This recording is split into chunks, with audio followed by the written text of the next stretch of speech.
Good afternoon, and welcome to Simon Proud Expert Insights. My name is Tim Henkel. I'm a graduate of the full-time MBA class of 1999 and join you virtually today from Philadelphia, Pennsylvania.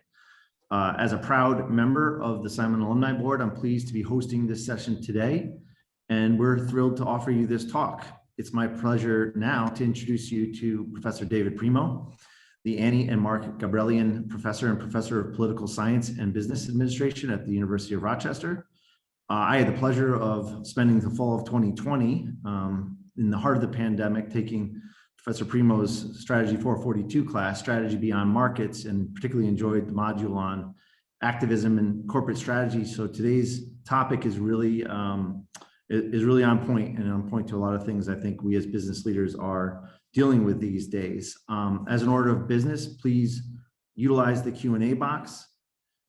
Questions will be addressed at the close of Dave's remark. Professor Primo, you're on. The mic is yours. Well, thank you very much, Tim, for that very kind introduction. Thanks to the Simon Alumni Board for hosting this event.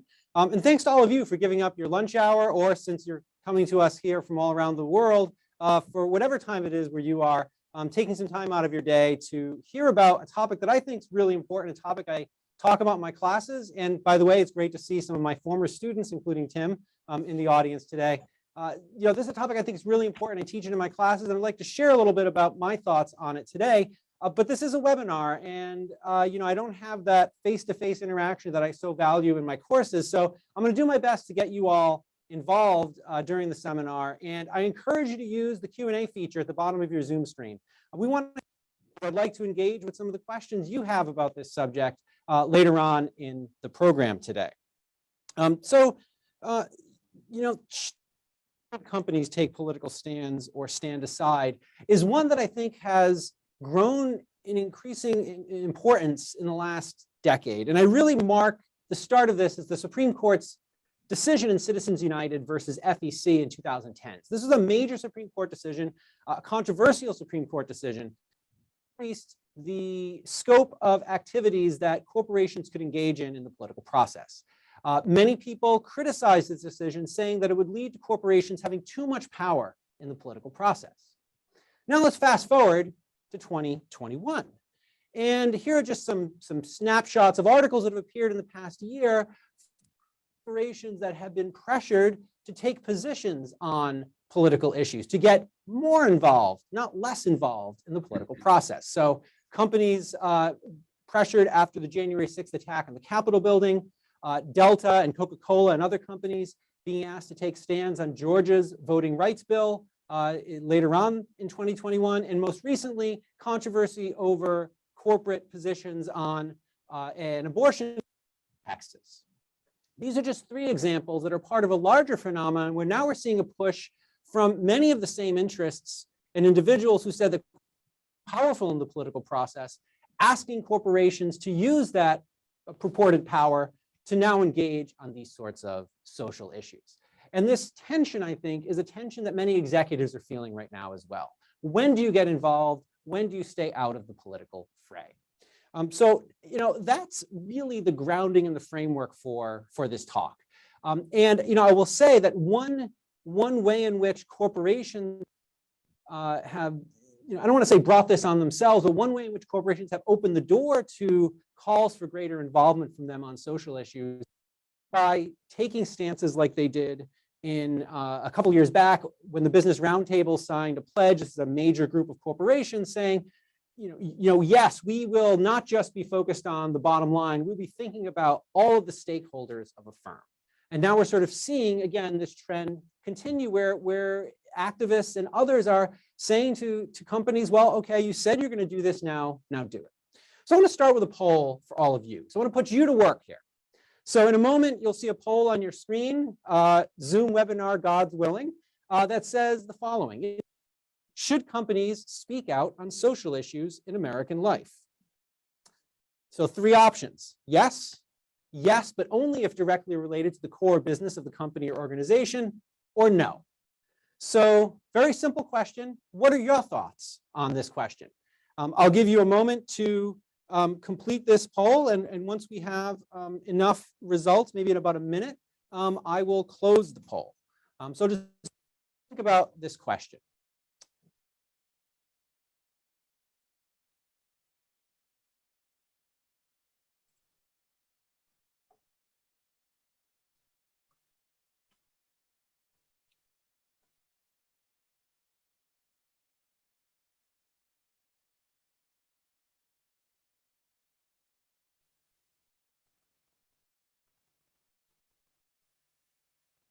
Okay. All right, so I think we've got enough. I think we've got enough replies now. We'll leave it open maybe for another minute and let's see the results. Okay, so 50% of you, so hopefully you can see this on your screen. Just in case you can't, I'm going to read the results. 31% of you say yes, basically in all cases, companies should be speaking out on social issues in American life. 50%, about half say yes, but only if it's directly related to the core business of the company or organization. And about 19% of you say no. So you look remarkably close to the American public on this question. So the American public split very similarly when asked this question. So that about 36% of Americans said yes, about 49% said, 44% said yes, but only if, and 20% said no. So pretty similar. But now let me show you what the executives that were asked this question recently said. Just got to get back to my PowerPoint. Here we are. I'll come back to that definition in a minute. So same question. In general, should companies speak out on social issues in American life? One executives in companies with 50 million plus in revenue were asked this question in the fall of 2021, again by the Brunswick Group, a consulting firm. 63%, almost 2/3 of these executives said that companies basically almost always should be speaking out on social issues. Only 30% said yes, but only if directly related to the core business of the company. It's almost a complete flip from the answers that you all gave and the answers that the American public gave. And this right here, I think, is the opportunity for the smart executive that thinks analytically and doesn't think emotionally about these questions. All right, so what do I mean by that? So I think we need to think about executives from a strategic perspective. That's going to be that underlies this talk. I think it's a good fit for a Simon audience. So let me just go back up one slide real quick. That phenomenon of taking a position on issues that are outside of your core business, that's known as brand activism. So this is a corporate practice in which corporations voluntarily take a stance on what they think is good for society and then make corresponding public statements and occasionally adapt their operations in ways that support their chosen. All right, so that is a relatively new phenomenon. Corporations that used to be really wanted to stay away from issues that weren't directly involved in their core operations. In fact, the critique of corporations, right, was that they're too politically powerful on the issues that matter to them, on taxation, on regulation, and so on. Okay. But now executives are in some sense adrift. They're kind of going to and fro from issue to issue without any overarching strategic perspective. And that's going to be my watchword for this session, is that you need to think strategically. You need to think about how activism, brand activism, aligns with the objectives of the firm. Okay. Again, that may sound obvious, but I actually to many executives at pretty high profile companies who again seem to be lurching from issue to issue without much in the way of strategic thinking. All right, so that's what I wanted to sort of elaborate on for the remainder of my time. And again, I'm seeing some questions already come in the Q&A. I'm looking forward to addressing some of those during the Q&A session. So what does it mean to say strategic, right? This word strategy can also be a, right? So let's think about this in a clear-headed analytical way. Think about a strategy, right, is an objective plus a plan of action, right? That's how I define it in my courses. So what does it mean to have a strategic motivation for brand activism? So let me first say what it's not.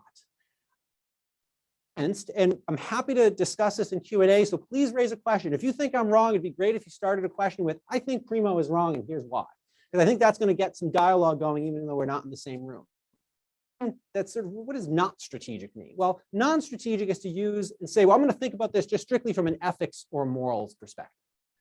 Now, I don't want to deny, right? I won't deny, right? Abortion has a huge ethical and moral component, right? If you think about a really recent social issue that corporations have been asked to take a position on. But ethics and moral reasoning will only get you so far, because precisely the reason why the controversial issue is that people have very different ethical and moral perspectives on the issue.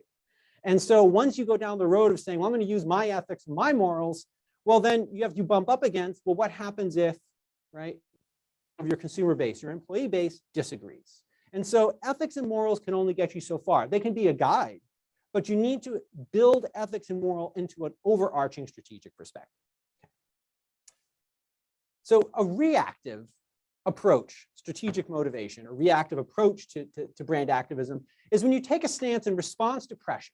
The pressure could come from inside. It can come from your employees. It can come from your customers. It can come from investors, including institutional investors increasingly, like a BlackRock, politicians, right? So they could be putting pressure on you, especially investors with regard to ESG funds. They're going to come to you and say, well, what's your stance on racial justice? What's your stance on abortion? What's your stance on voting rights? And you as an executive need to be thinking about, well, how do we answer that? But there, right, you're thinking about that answer not in terms of, well, somebody else asked for a pivot, and instead you think, okay, how does addressing this align with our mission as a company? So that's the reactive side. What about the proactive side? And this is sort of the side that I think is thinking about also, not just waiting for somebody to ask for your opinion. So it's taking a stance to enhance your reputation, your brand, employee engagement, sales, stock price. There can be all sorts of objectives here that you're in terms of the benefit. But the idea in both of these cases is that you're aligning your political stances with the firm's objectives, right? So you're not simply saying, well, I as the executive think that abortion morally wrong, so I'm going to take a stance on this law on behalf of my company and say that I support a law that restricts abortion, right? Well, with the firm's objectives, does it align with the firm's brand? Does it align with the firm's mission in terms of sales and so on, right? Without that piece of thinking about how it aligns with there's really no North Star for the executive in thinking about whether to respond to or be proactive in taking stances on political issues. So I have one piece of academic jargon up here, and only one word I'll use today that I hope that might be considered jargon. The reason why there's sort of a dual strategic element here is that not only do you need to be thinking how does your firm's political stances align with the firm's objectives, but it's not as though the firm's objectives are sent down and you as the executive are just absorbing them, right? The executive team, right, sets the objectives of the company. And so there's a sense in which companies need to be thinking carefully about how it is they position themselves in the space to ensure that, right, they have created a clear set of boundaries about what issues are relevant for the company and what issues are outside of the scope of what's relevant for the company. And in doing so, they can have a principled set of arguments for why they are or are not going to wade into a political issue. Now, of course, pressure from activists, including investors, might cause a shift in those objectives or might cause a rethink of how those objectives align with the political stance. But the key is that the first step is for executives to be thinking in this way, to have this mindset. Right? Because if you don't have this mindset, you can run into a lot of pitfalls when dealing with controversial issues. So let me give you a few pitfalls might look like. So just as a firm on the market side can't be all things to all people, and a firm can have too many objectives in the political marketplace. So just going to be socially engaged on all issues is going to find themselves, right, often, dealing with issues in ways that can become a distraction for employees, for executives, right? It's sort of, it's going out the traditional strengths of the company in most companies. And so that's a risk I think that companies are starting to see now as they're being pressured to take positions on more and more issues. Also, if you create a culture where sort of all issues are on the table that are in terms of being relevant for the company, well, then you end up in a way, sort of the way Google did, where politics was consuming much of the day of many employees.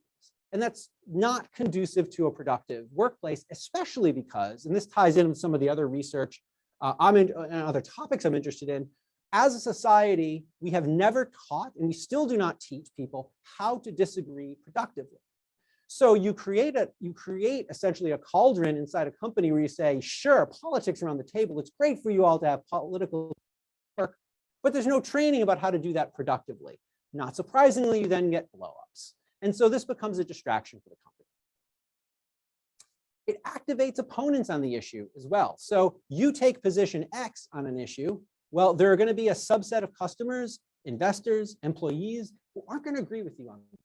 And so if you can point to a clear objective the firm has in taking a position on the issue, that's going to give you much more of a strategic underpinning than if you, again, just are kind of shooting from the hip in terms of political positions. This also highlights, right, that on a really contentious issue where the country is, let's say, split 50-50, unless you want to identify your brand, right, around a controversial political issue, you need to ask, why are we stepping into this morass as a company, right? Why are we stepping into this morass? And you know, especially again on these issues where you have a 50-50 split. Finally, it's tough to measure the effects of brand activism. So if you ask executives, they speaking out on these issues, it's what we're supposed to do. It's powerful, it's important. But if you push them, I'm not sure they have that up. I'm not convinced that they have the data to back up that this is actually something that helps their firm. It might be a defensive mechanism, but it's not convinced they've actually produced that. They have that evidence. And that's the sense in which I think we need more research in this area. We need more, we need thinking about this more in a strategic way. Just want to read you a very quick quote. And I think business school professors, don't tell anybody I said this, but could be part of the problem, because you have business school professors like Jeffrey Sonnenfeld at Yale saying, quote, "This is permanently part of the social context of business. Job of CEOs to elevate issues and explain how it matters to them." Now, he advises CEOs of major companies. So I'm going to tread carefully in critiquing his claim here, but I'm just not sure that that's the right and correct answer for most firms at most times. Maybe for a company like Salesforce with a larger than life CEO that has staked his company on being a social enterprise, maybe in that case, but I'm just not sure that's the right answer for most companies. The audience here, some of you seem to agree with me on that, but many of you don't. And so again, I want to hear from the chat and in the Q&A. I'm going to skip principal agent problem because I want to leave time for questions. If you want to know what I meant by that, though, ask in the Q&A and we'll get it. All right, so what do I mean by thinking like a scientist? What I mean by thinking like a scientist here is that what I would like to see is more really strong, empirically grounded, cutting edge research in this area of brand activism. It's hard. Measurement problems really loom large here. And so what I want to do is just tell you a little bit about what's going on in the literature right now on this question, and then tell you where I hope the literature is going to head as part of the discussion.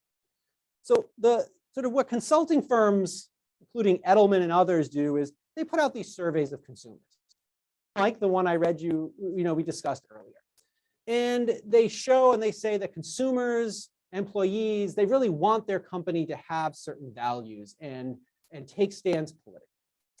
And again, that's true at a subset of companies, but and for a subset of consumers, but I think the jury is still out on just how big a set of consumers and employees that really is. So to give you an example, Edelman 2018 did a survey where they said that about 2/3 of Americans, yes, I have that number right, about 2/3 of Americans say that they would be willing to boycott or buy from a company on the basis of that company's political stances. Now, that may be true, but the research literature on brand activism shows that boycotts are very rarely effective. They're very rarely effective. Most boycotts fizzle out. And so maybe people say they're willing to do it, but in terms of willing to actually engage that has some meaningful effect on a company's decisions, I'm not sure that that's actually an accurate number. And this highlights the challenge with survey research. Economists like to talk about the distinction between a revealed preference, right, and a stated preference. I may state that I am going to get up early and go for a run every morning. But if I don't, well, my revealed preference is that I value that extra hour of sleep over going out for that run. The same thing can be true here. It's very easy to say, right? Yes, my preference is to boycott companies that that I disagree with politically. But when put, right, if you like a Chick-fil-A chicken sandwich, you're going to go get a Chick-fil-A chicken sandwich, even if you might not agree with the founder of the company on issues related to gay rights. Right? So surveys of consumers are of limited utility, I would argue. So next is survey experiments. These get us a little bit more towards scientific answers. Survey experiments basically work as follows if you've never heard of them. You take your random sample of Americans that you want to survey, and you split them, let's say, into two groups. One group gets a question that, let's say, asks whether or not they'd be likely to buy stock in a company that has certain values, that has certain fundamentals, like business fundamentals.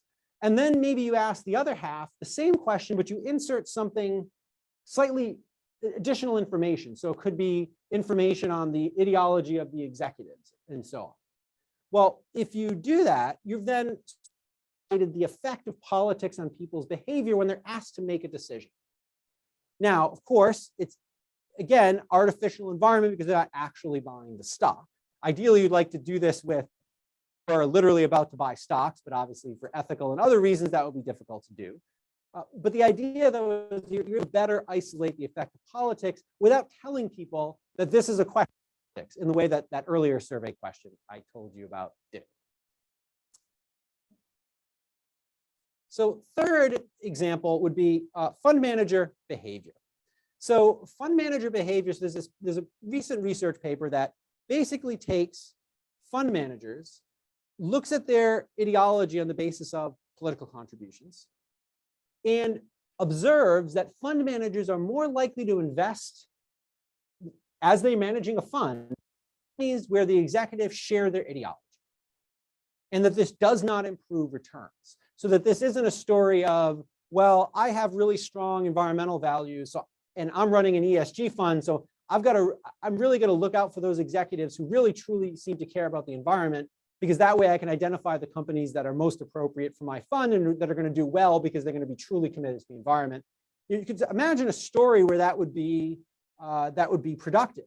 But this is a story of where the fund manager is essentially using the fund to pursue their own political ends without any substantial benefit for the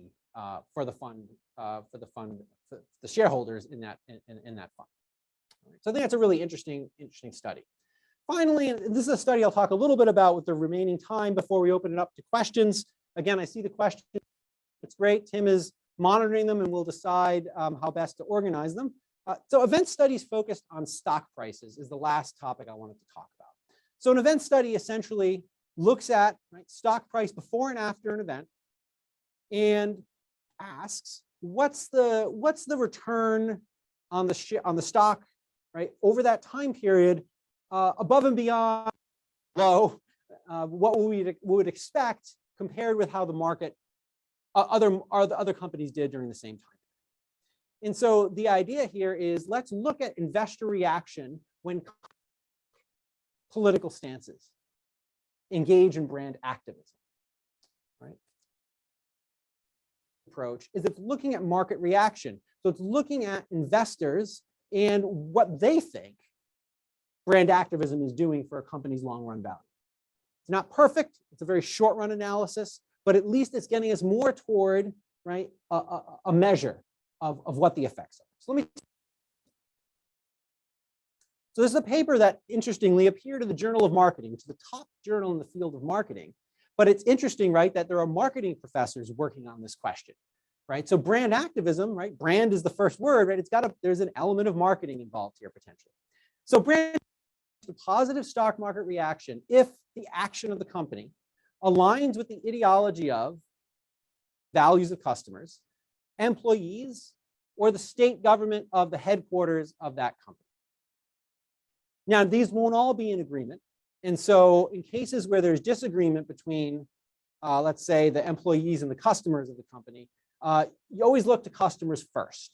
So basically going against what your customers tend to think is going to have a negative effect on your brand value, on your stock price, because investors basically going to say, well, wait, is this a signal that the company is taking its objectives in a different direction? And is this a worrisome concern?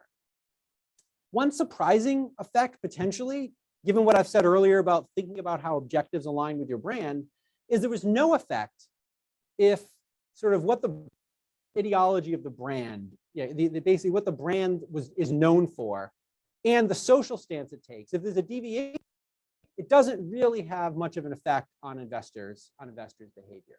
So it could be that investors are less concerned about deviations from perceptions of the company's ideology and more concerned about whether you're deviating from your key stakeholders, right? Your customers, your employees, and politicians.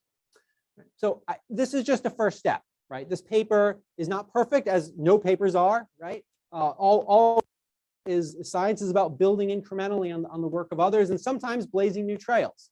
I think this paper is helping us move in the direction of a more scientific study of brand activism, one that is less rooted in just saying, Sonnenfeld did, well, sure, companies, they just need to take these social stances. Well, again, I just don't think that that's as obvious as many in the management literature, in the management field right now would have you believe.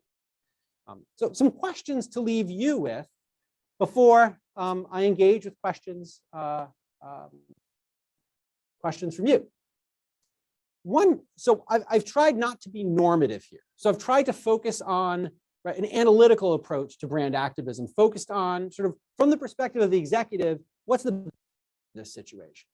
But we could ask from a normative perspective, is American society better off or worse off with brand activism? Right? Do we want to live in a society where we brands and blue brands, and either you buy the red brands or you buy the blue brands? Do we want, when the heating ignition comes to our homes, do we want to know whether that individual is a Republican, a Democrat, or some other political affiliation? Right? Is that the world in which? And it's a question on which reasonable people, I think, can disagree. And then finally, something just to think about is your own perspective on brand activism influenced by your own ideology. In other words, when you observe, right, a firm taking a position, do you assess whether that firm is doing the right thing or the wrong thing from a business perspective based on whether you agree with that firm's? So just some food for thought. And with that, we are doing really well on time. I wanted to leave about half of the session for Q&A because I think it's going to allow us to get into some of the that I didn't have a chance to get to in the main presentation. So if Tim is ready, I am going to stop sharing my screen and then engage with all of you one-on-one.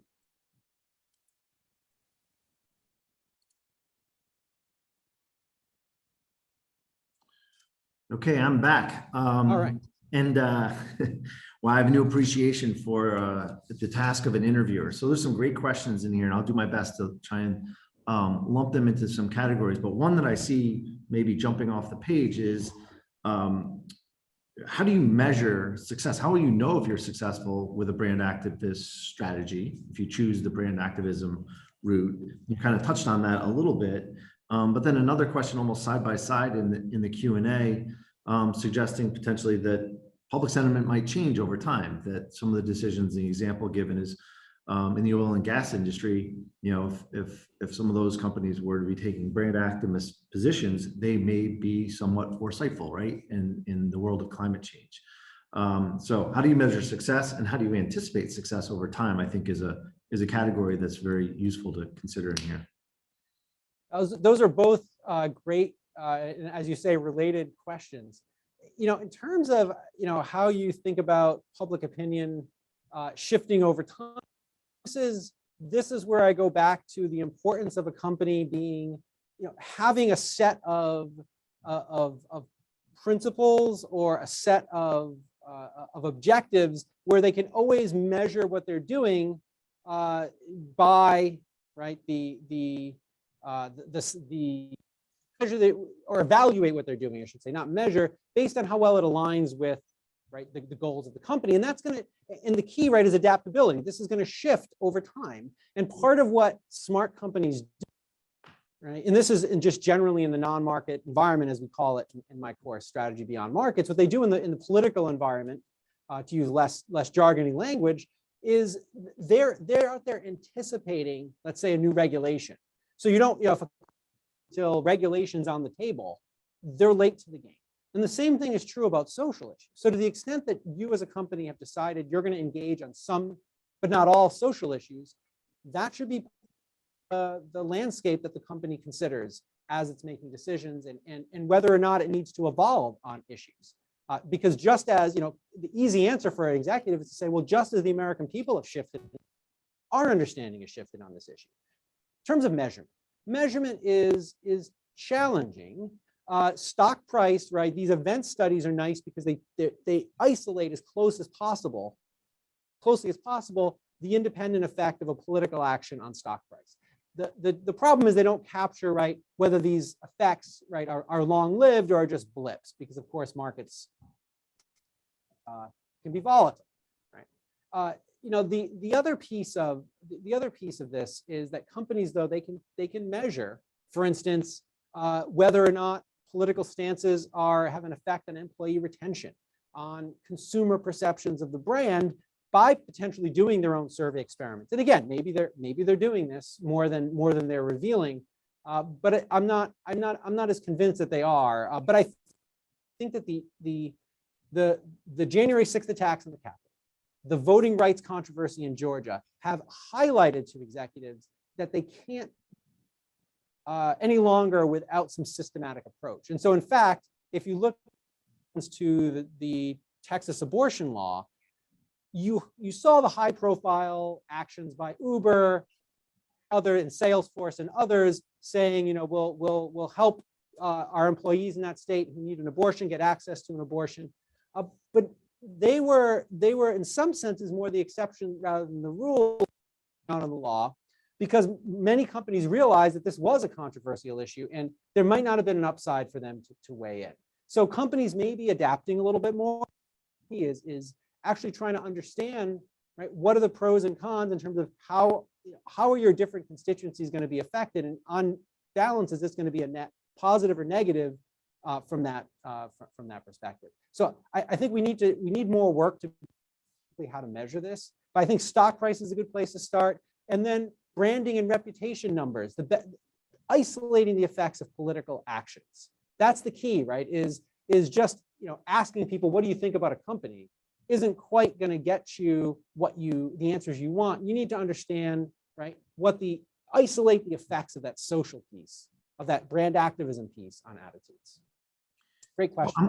I'm gonna add one of my own questions to that one as a follow-up, and it comes from our class together, and the external markets kind of aspect of it. I'm wondering do the companies and the executives, do they have a choice? Or is the arena of not being brand active available at all? And it kind of feeds off of the question that was asked about the oil and gas industry, which the suggestion is that the newer generation is going to ask for some version of brand activism, period. And that the path of we're not playing in that space may not be available to companies or executives. So if you like the environment, it is going to be hard for an oil and gas company to say, we don't have environmental on global warming, right? That is not, I agree that is not going to be a tenable position.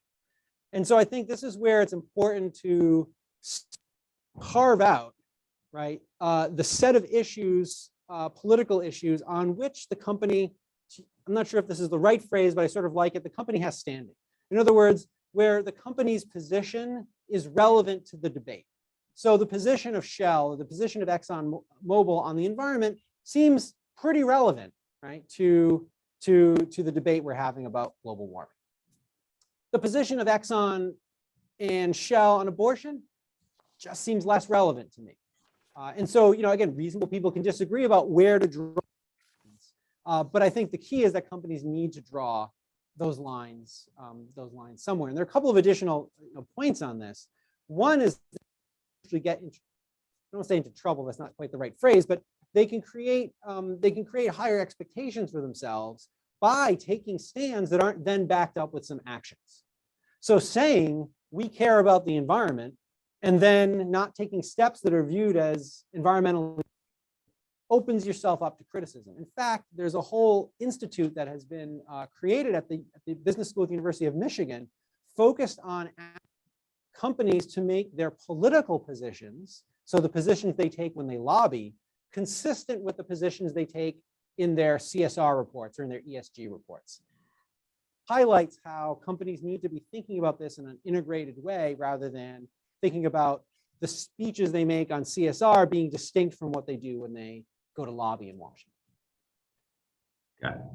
Okay, so I'm going to shift the conversation a little bit back towards, you mentioned employees and potentially their reaction and effects on retention and things like that. I'm going to go to a writing question from an alumni at home somewhere. They were reading recently about companies beginning to require employees to leave their political agendas at home. This person is in support of that position and hope it leads to fewer politically active companies feeling they have to appear mostly progressive by taking a stand on the issues to retain or attract customers. But on the other hand, the same person supports corporate PACs with reasonable spending limits. So can you have it both ways? Yeah, it's a great question, right? This idea of where does the politics for a company? So this is, again, it goes back to the point of what does a corporate PAC do?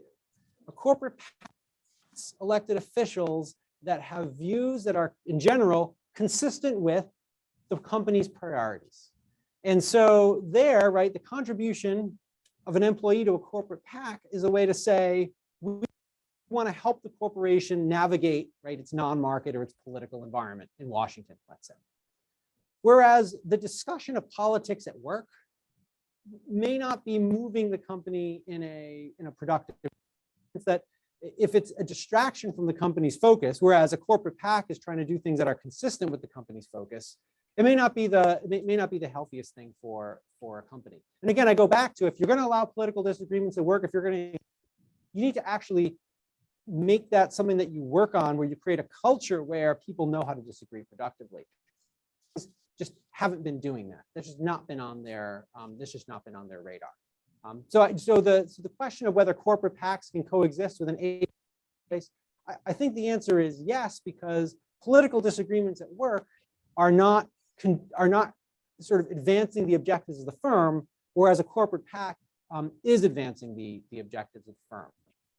Add one other note that corporate PACs are controversial in part because they support elected officials who are, in some sense, bundles of issues, right? So I think about politicians, right? And so after the January 6th attacks on the Capitol, corporate PACs were pressured to withdraw donations to elected officials who were perceived as too conciliatory to those involved in that incident on January 6th. And the response of many of those companies initially was to pull back all donations. Gradually started contributing again because they were supporting elected officials, not because of their actions with regard to the 2020 election, but because of their positions on tax reform and so on. And this is where things get tricky with contributions to elected officials. You might be giving for reason X, but the elected official might have lots of different positions on which you disagree. So I can appreciate that. It would certainly not be great to feel like I operate a company. I would certainly not want a specific set of political agendas to be the only ones welcome in my workplace. That would really diminish the diversity of the people and the quality of the people I could hire. Shifting over to the customers, another question, brand activism will influence customers' decisions, potentially leading to polarization in actual shopping. People, conservatives and progressives, shopping in different locations. This is I'm paraphrasing a question that was written in. Is there evidence that that's the case? Are we starting to see that polarization? Is brand activism trying to grab certain segments of a consumer population, and what are the consequences of that hyperpolarization? Starting to see it in pockets is how I would answer that. So that Edelman survey that I 2/3 of Americans said they'd be willing to boycott a product on the basis that product's perceived political perspective, if you will, if a company can have a political perspective. There's some evidence of that. We also see the rise of companies like Patagonia and others that their social mission is just bound up with as a company. And consumers, right? Consumers who buy Patagonia, they love Patagonia. So it's got a really strong, well-known brand. I'm not as convinced that this phenomenon will become as widespread as many believe, simply because ultimately buying decisions come down to often to economic factors.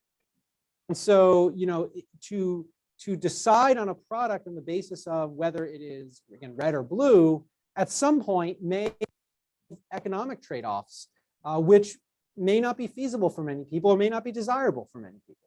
And I also think it's important to keep in mind that you have some really individuals on both sides of the political aisle, but many Americans are, I don't want to say apolitical, but politics is not what they live and breathe every day.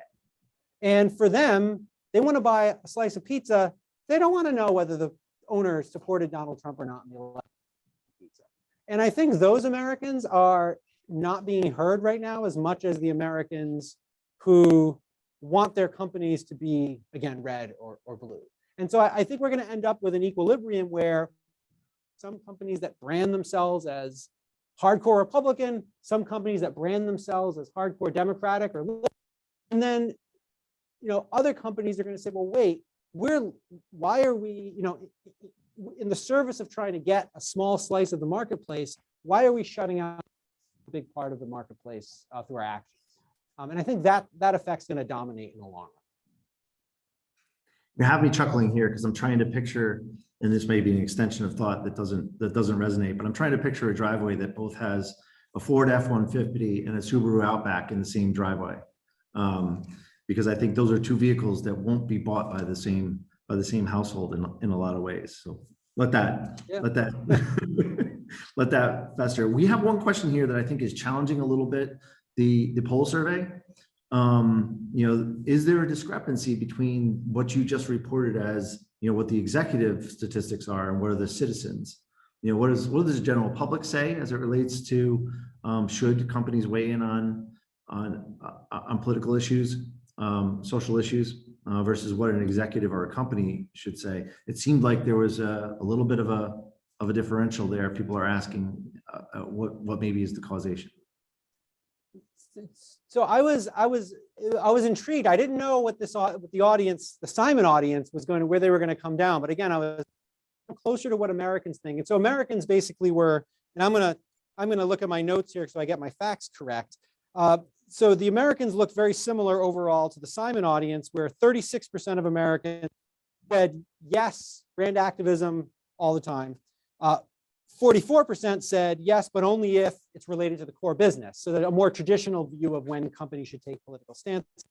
And 20% said no, under no condition should companies speak out on social.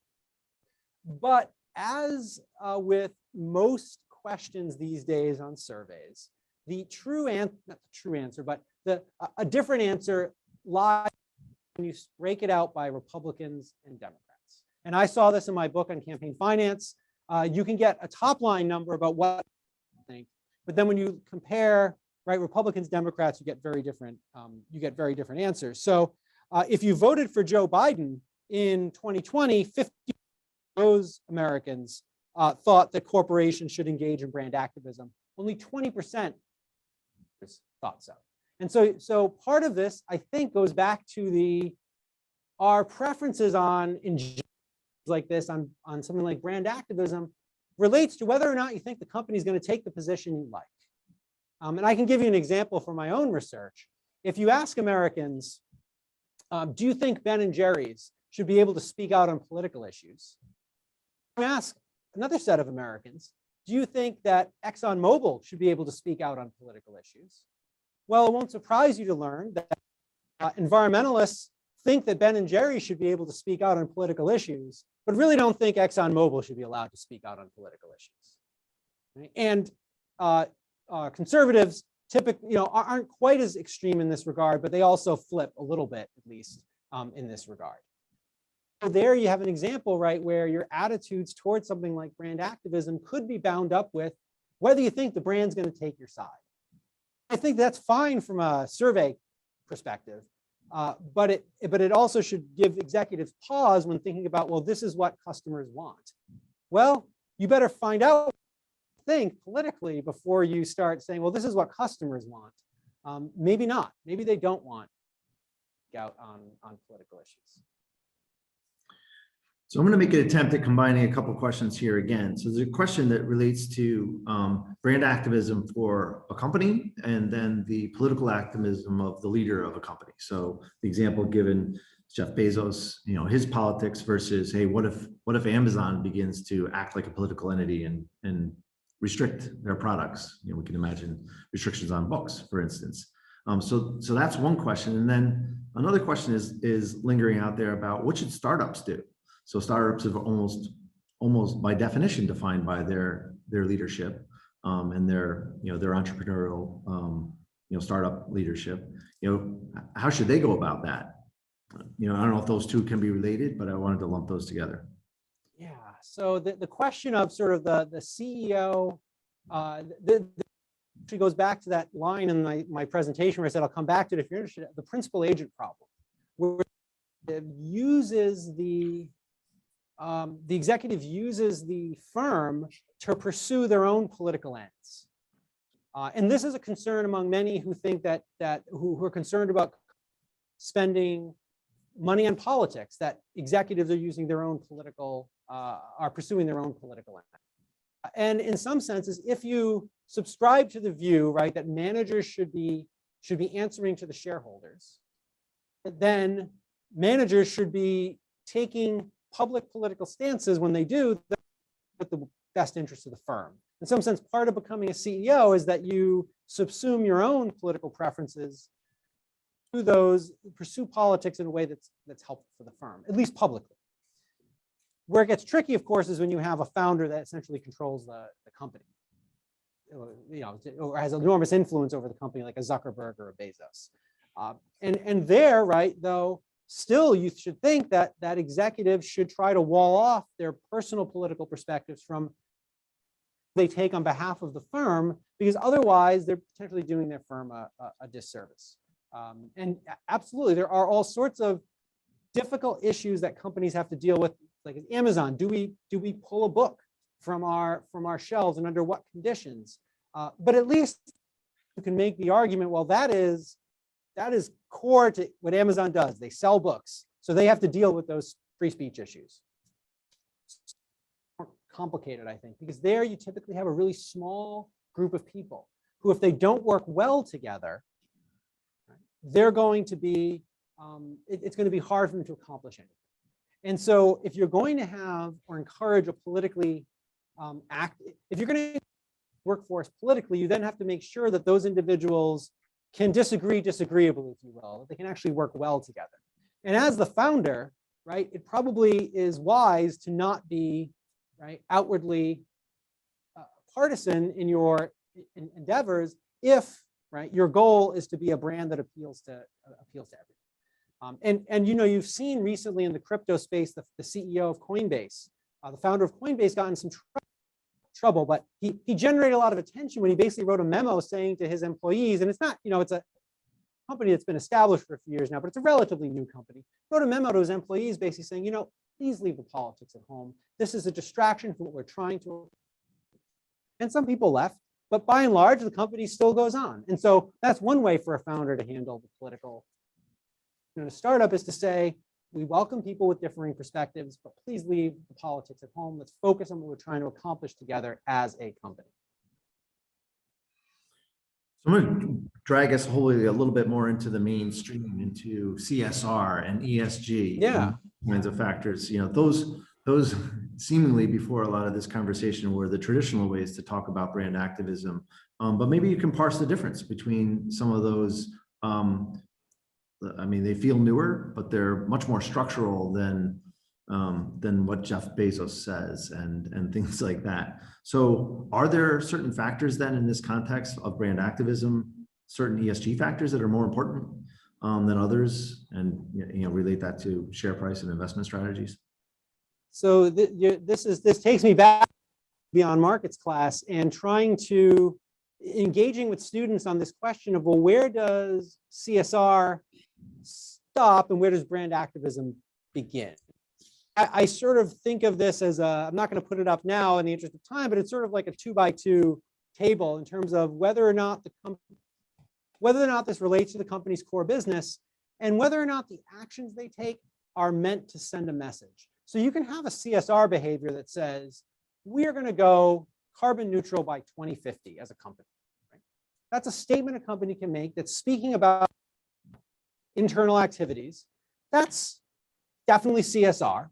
It can veer in, and if the company says, and we think that, right, this is something that is important for the entire world and other people because it's the right thing for everybody to do, right? They're veering into, and we're taking a position on what other people should be doing now, not just on what we as a company should be doing. And so, or the way in which they present it's done in a way to sort of send a message about how other people should be changing their behavior, thinking about an issue.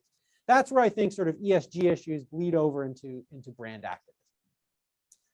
But make no mistake, for most investors right now, the ESG investors, they're concerned about, right, the environmental issues and governance issues. But I think they're starting to become more interested in social issues. So, diversity obviously has been a major on much of CSR and ESG for companies. But now companies are being pushed, including by institutional investors, I think, to not just say, okay, we're going to have some diversity training, but to be active in social issues outside of the company. And there's an example of how CSR can sort of become sort of a brand activism, can veer into brand activism. Now, I suspect that many in the audience think this is others in the audience don't think this is a positive development. From an analytical perspective, that's how I think about that. That's how I think about that divide. And so the terms like ESG and brand activism, everybody's going to have a different definition. But how I think about that distinction is, are you trying to send a message to society more broadly or deal with broader social issues in your actions? Or are you simply focused on how can we strengthen our company? Okay, I'm going to try one more time to blend a couple of these questions together. So there's an interesting one. You're the master. You are a master moderator, and I guess we only have about 5 minutes left. So you've got a tough job. There are a lot of questions. This could be the last. So let me try and weave these together. So there's a question in the Q&A which is really suggesting, hey, I'd really rather not see companies weighing into social issues, but today there's so much misinformation out there. There's so much lack of quality data that I'd like these companies to speak up. They may be, and I'm reading into the question, they may be a more trustworthy and powerful source than those others that we're hearing from. I think that ascribing that morality potentially to a company may be as much of a fallacy as anybody else, but that's the premise. And then there's another question that was written in, which actually challenges that and considers that to be a little bit hypocritical, right? Because there are companies that are out there telling us what we should think about abortion and gay rights or transgender rights and taking those stands, and then making deals and being willing to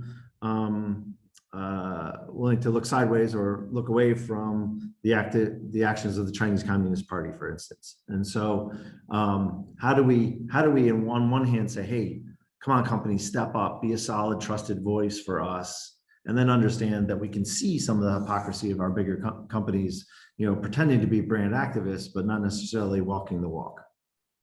Is that a fair question to even ask? It's a great question, and I've got a tough job here to try to answer it effectively in a couple of minutes. But let me try by start with the second part of the question first.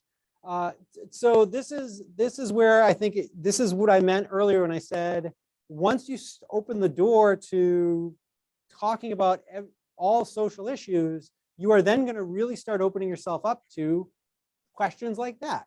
Well, why is what position on an abortion law in Texas, but then not take a position on the Chinese government's treatment of some of the individuals in that country, right? How can one and not the other? And companies need to have a good answer to that question, I think. They might be a good answer to that question. It might be that we have employees in Texas, we don't do business in China. It's a harder question when you do business in China, correct? Right, that's where I think it gets trickier, and that's again to be thinking about these questions early rather than being in reactive mode, waiting until there's a protest.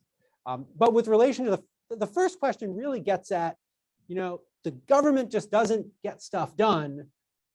We don't know whether to trust information from certain politicians, and in surveys it's shown that businesses are actually in the government. So maybe we should be relying on government to address on businesses to address our social problems. So I guess I think that is a reasonable perspective to have. Let me contrary perspective to why we might think that's not a good idea. So the difference between governments and businesses is governments operate by compulsion. They compel you to do law. Businesses operate under voluntary exchange. And so for businesses to adopt, the mantle of government becomes difficult because in the absence of compel people to do things, businesses are going to have a difficult time collectively, solving a problem the way that the government could. And so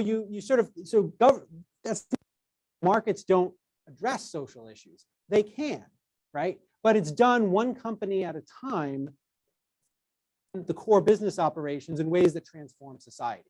So if every business commits to addressing companies, over the long run, that's going to help address climate change.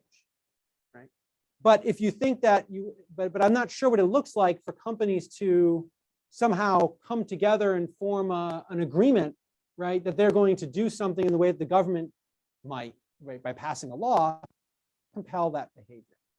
On the flip side, we have to think carefully about whether we want companies that are unelected driving social policy decisions, through their actions, through their voluntary actions. In other words, shouldn't those decisions be made by elected officials who are accountable to voters? And by the way, just to throw out something controversial in the last minute, there are some who would argue that, in fact, you do want politicians making decisions on COVID. And here's why. Because they're the ones who to the voters. And if they don't do the right thing on public health policy, they're going to be held accountable. So that's a potentially controversial about the relative roles of government and business, but I wanted to present that as sort of a counterpoint to the question, which I thought, by the way, was really an excellent. Well, that finishes us off here, and I know there are some questions that are unanswered. I find the topics fascinating. I'm imagining lots of boards struggling with these. I'm not gonna say issues. I'm gonna call them strategies. What is the move? What are the moves? And what is the cost of inaction? I know as a smaller business owner in a private institution, my partners and I talk about these things all the time. So thank you, Professor Primo. Thanks to all the fellow alumni who joined us here today. The Alumni Board looks forward to partnering with you to make Simon even better. And so we welcome any suggestions you might have for future expert insight topics. And we hope this session made you feel Simon proud. That's why I'm here. So everybody enjoy your holidays, stay well, stay safe. And it's been good to see you all. Thanks, everyone. Please stay in touch.